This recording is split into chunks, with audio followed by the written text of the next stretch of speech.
IMF से 5% शरह सूद पर $7 अरब कर्ज लेने का इंकशाफ। कर्जा ग्रेस पीरियड समेत 10 साल की मुद्दत में काबिल वापसी होगा।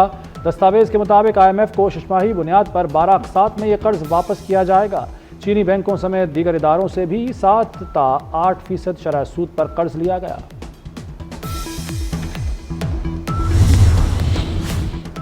महंगाई में कमी के असरात आवाम से दूर, पाकिस्तानियों की कुव्वत खरीद मुतासिर। उधार पर सौदा लेने वालों की शरह 59% तक जा पहुंची। गैलप सर्वे में इंकशाफ, उधार पर सौदा लेने वाले मजदूर तबके की शरह 61% हो गई। मुलाजमत पेशा और तालीम याफ्ता अफराद में उधार पर सौदा लेने की शरह 51% है। कराची समेत मुल्क भर के लिए समाही एडजस्टमेंट में बिजली महंगी। नेपरा ने बिजली फी यूनिट 20 पैसे महंगी करने का नोटिफिकेशन जारी कर दिया। कीमत में इजाफा रवा माली साल की पहली समाही के लिए किया गया। सार्फिन पर 1 अरब 18 करोड़ 70 लाख रुपए का इजाफी बोझ पड़ेगा। फाइनल कॉल की नाकामी के बाद पीटीआई मुज़ाकरात की टेबल पर बैठने पर मजबूर। चेयरमैन पीटीआई बैरिस्टर गौहर ने ऐवान में ऐलान कर दिया। कहते हैं पार्लियामेंट हमें मुज़ाकरात के जरिए रास्ता दे, बस बहुत हो गया। 9 मई की धूल बिठाएं, आगे बढ़ें। ऐवान हमें इंसाफ दे, मुज़ाकरात के लिए कमेटी बनाने को कमजोरी ना समझा जाए। दोबारा सड़कों पर आने की भड़क भी लगा दी।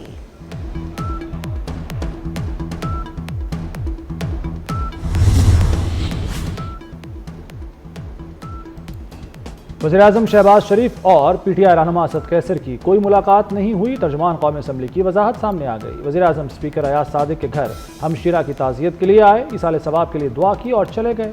असद कैसर दूसरे कमरे में बैठे थे।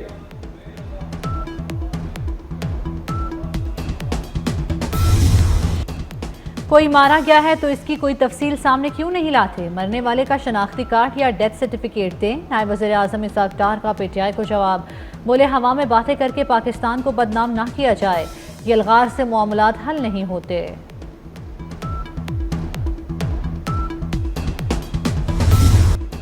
एक और किरदार है, वो सामने आया तो बानी पीटीआई के पैरों के नीचे से जमीन निकल जाएगी। सेनेटर फैसल वावडा का दावा। कहते हैं पीटीआई फैज हमीद को आर्मी चीफ बनाकर फायदा लेना चाहती थी, जो नहीं हो सका। फैज हमीद पर फर्द जुर्म आयद हो चुकी है, साथ देने वाले कैसे बच सकते हैं? फैज हमीद और बानी पीटीआई की पार्टनरशिप 2018 से पहले की है। शवाहिद हैं, बानी पीटीआई और फैज हमीद 6 साल इकट्ठे हिस्सेदार थे।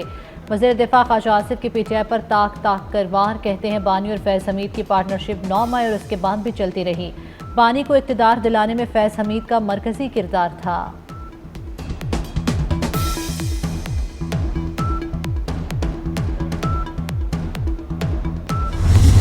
सेनेटर फैसल वावडा का बैरिस्टर गौहर से पार्लियामेंट में मुसाफा।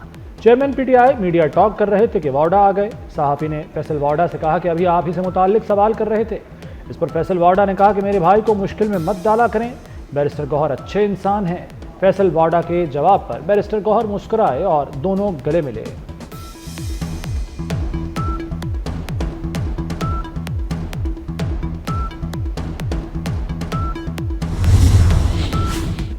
पीटीआई के 24 नवंबर के एहतजाज पर तौहीन अदालत केस हुकूमत ने इस्लामाबाद हाई कोर्ट में जवाब जमा करा दिया। सेक्रेटरी दाखिला के मुताबिक चेयरमैन बैरिस्टर गौहर से बार बार राब्ता किया गया। पीटीआई को बताया गया कि एहतजाज के लिए नए कानून के तहत दरख्वास्त दें, इसके बावजूद उनकी जानिब से कोई दरख्वास्त नहीं दी गई। पीटीआई को मखसूस जगह देने का भी कहा गया। पीटीआई ने डी चौक की तरफ पेशकदमी जारी रखी।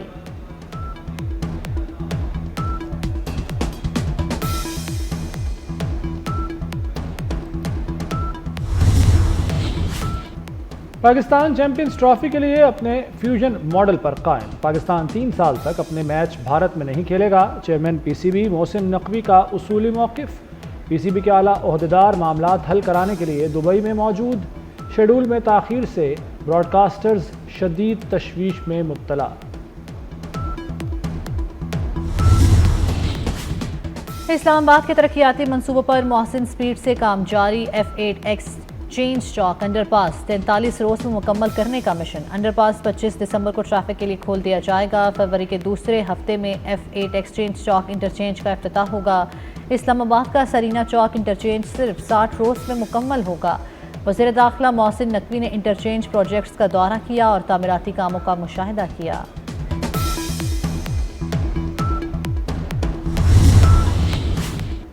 वज़ीर आला मरियम नवाज का शंघाई में जिनको सोलर कंपनी का दौरा। जिनको सोलर कंपनी पंजाब में मैन्युफैक्चरिंग प्लांट लगाएगी, चार्जिंग स्टेशन भी बनेगा। मरियम नवाज इंडस्ट्रियल जोन भी गई, नुमाइश देखी, पाकिस्तानी स्टॉल्स का जायजा लिया। मरियम नवाज की कम्युनिस्ट पार्टी ऑफ चाइना की शंघाई कमेटी के डिप्टी सेक्रेटरी से मुलाकात। वज़ीर आला की चाइना म्यूजियम आमद, चीन में इनकलाब की बसरी तारीख को सराहा। मरियम नवाज ने म्यूजियम में दीवारगीर म्यूरल के सामने तस्वीर बनवाई।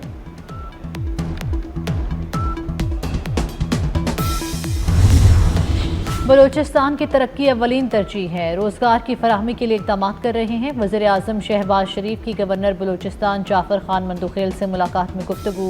गवर्नर ने बलूचिस्तान के तरक्याती मनसूबों में खुसूसी दिलचस्पी लेने पर वज़ीर आज़म का शुक्रिया अदा किया।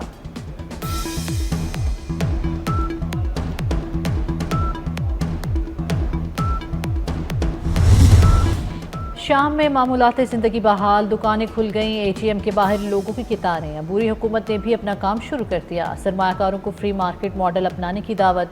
निगरान वज़ीर आज़म मोहम्मद अल बशीर की अबूरी हुकूमत के अरकान से मुलाकात, अवाम की मुश्किलात कम करने की हिदायत।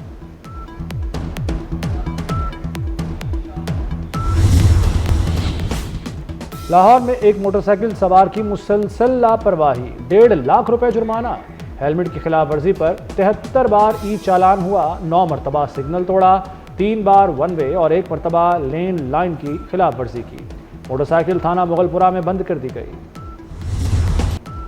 मुल्क के बेशतर इलाकों में कड़ाके की सर्दी, लेह में पारा -10 तक गिर गया। गोपस में दर्जा हरारत -7 degree record.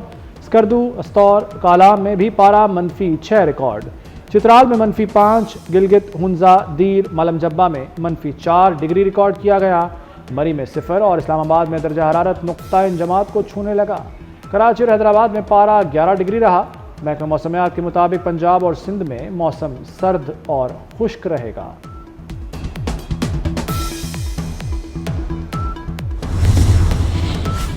Haris Rauf ICC player of the month करार। हारिस रऊफ को नवंबर के लिए प्लेयर ऑफ द मंथ का अवार्ड दिया गया। कौमी फास्ट बॉलर के साथ जसप्रीत बुमराह और मार्को जॉनसन की नामजदगी हुई थी।